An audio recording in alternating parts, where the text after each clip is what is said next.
History repeats itself. In the 1970s, China had managed to strike a deal with the then US President Richard Nixon and his Secretary of State Henry Kissinger. The erstwhile Soviet Union was then marginalized as Washington started focusing on the USSR and allowed China to do whatever it was up to. 2 decades later, the erstwhile Soviet Union went into disintegration, whereas China moved into an era of stunning economic growth. Fast forward to 2021. Russia is hardly as powerful and dangerous for the Western world as it used to be in the Soviet era. However, China has developed into a belligerent giant. It is flexing its muscles all along the Indo-Pacific, undermining the United States of America and harassing its allies. So, will the sitting US president and his Russian counterpart Vladimir Putin do to China what Nixon in China did to the Soviet Union almost 5 decades ago? Well, it seems like they're headed there. Hi, and welcome to TFI Global, the foreign affairs and geopolitical analysis arm of the TFI Media Group. I am your host Shubhangi, and in this video I will tell you about China fearing a possible thawing of ties between Russia and the USA.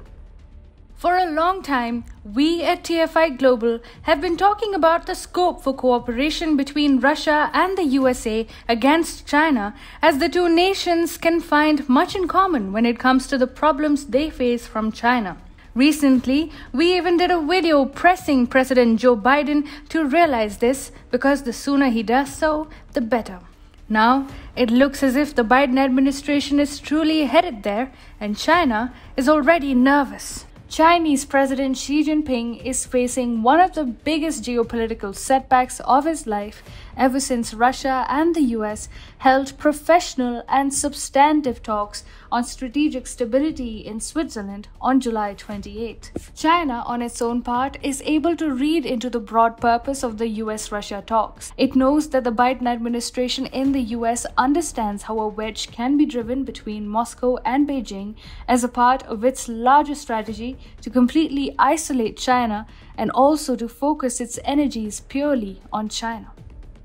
Global Times, a Chinese state media publication that functions as the mouthpiece of the Chinese Communist Party, published a report about the US-Russia talks on July 28. Generally, Global Times represents the Chinese foreign policy community's wolf warrior diplomacy and slanders or abuses China's rivals.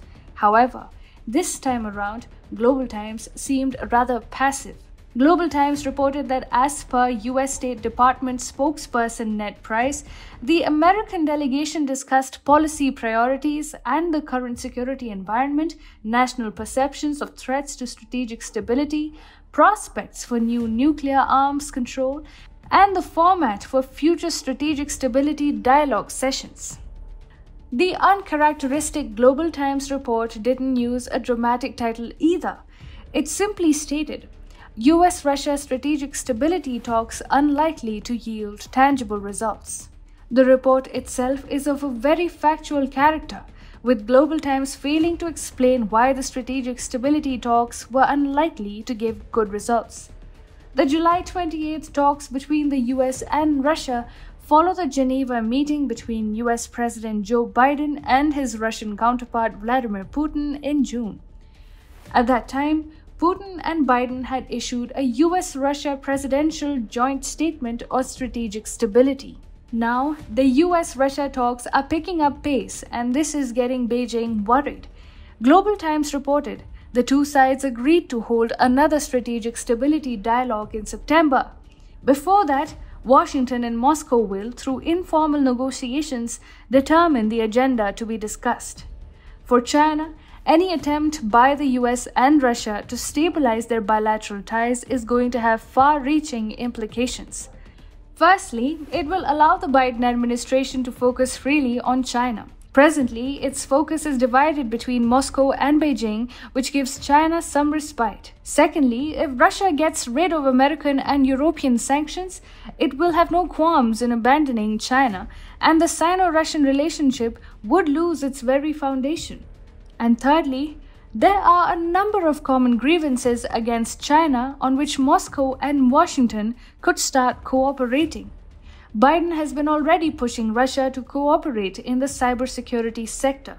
Both Russia and the US have been facing frequent attempts from Chinese hackers to target their systems.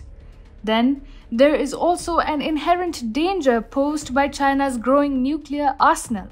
Biden would have a natural inclination to undermine China's nuclear program by getting Russia involved.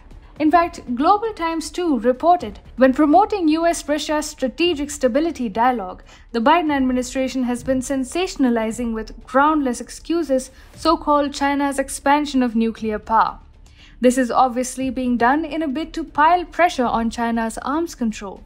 It further aims to sow discord in the strategic partnership or coordination efforts being conducted between Beijing and Moscow. To be fair, China's fears are quite legitimate. Russia and the US may have already developed a tacit understanding in order to achieve their common objectives against China. Take the example of the Arctic, a fast-melting region in which the US and Russia are the two most powerful countries involved. Meanwhile, China is also trying to stake a geographically unjust claim over the region by calling itself a near-Arctic country. However, Russia and the US have shown a tendency to cooperate in the Arctic. Recently, China was allowed to get involved in a major intergovernmental setup that would deliberate and work out the various fishing quotas for countries interested in the Arctic. According to Nikkei Asia, the US, China, Japan, and Russia are among the countries planning to conduct joint research on fishing in the Arctic Ocean in a step toward setting forth international rules. The joint research aims to track the types of fish in the Arctic and their current catch levels. If a fish stock is deemed sufficient, a rule will be issued to allow commercial fishing within set quotas. Make no mistake, Russia and the US are the biggest powers in the Arctic, and China could not have been included in an intergovernmental setup for the region without their assent. Now, by including China, they have forced the communist country to do what it hates to do: follow international maritime rules. China would hate to acknowledge this, but the Xi administration too seems to understand that Moscow and Washington might just start ganging up on China as their bilateral ties get stabilized. China can continue arguing that US-Russia talks won't result in substantive results. However, there are clear signs of expanding cooperation between the US and Russia, and China can only watch and read on the sidelines.